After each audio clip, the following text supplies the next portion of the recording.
আগের ভিডিওতে দেখেছিল গঙ্গার ঘাটে গিয়ে পৌঁছেছি। পাপা প্রথমে ছেলেকে স্নান করিয়ে নিয়ে আসলো, ওকে রেডি করিয়ে দিয়ে তারপর আমি আর বর গেলাম স্নান করতে। জলে নামতে আমার একটু ভয় লাগে, যাই হোক কষ্টে মষ্টে স্নান তো করে নিলাম। তো ভোরবেলার দিকে স্নান করেছি আর ওয়েদার ঠান্ডা ছিল বলে একটু ঠান্ডাও লাগছিল। তারপর রেডি হয়ে আমরা বেরিয়ে পড়েছিলাম পুজো দেওয়ার উদ্দেশ্যে। প্রথমে আমরা গেছিলাম বৃন্দাবাসিনী দেবীকে পুজো দিতে, তারপর সেখান থেকে গেছিলাম কালীঘর, তারপর সেখান থেকে গেছিলাম অষ্টভুজা। মেন এই 3 জায়গায় আমরা পুজো দিই, অন্য জায়গায় আছে কিন্তু আমরা অন্যদিকে আর যাই না, এই 3 জায়গায় পুজো দিই।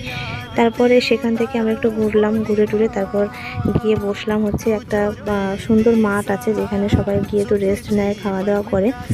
তো সেখানে গেছিলাম। তো সেখানে হোটেলও আছে, আবার বাইরে থেকে নিজেরা খাবারও নিয়ে যেতে পারবে যদি সেখানে রান্না করে খেতে পারো।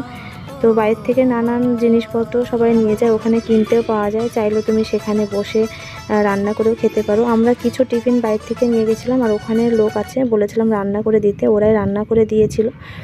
তো সেখান থেকে আমরা আরও একটা জায়গায় ঘুরেছিলাম, সেটা আমি পরের পার্টে তোমাদের দেখাবো।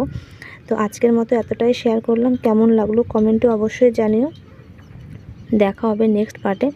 তো আজকের মতো এতটাই, টাটা।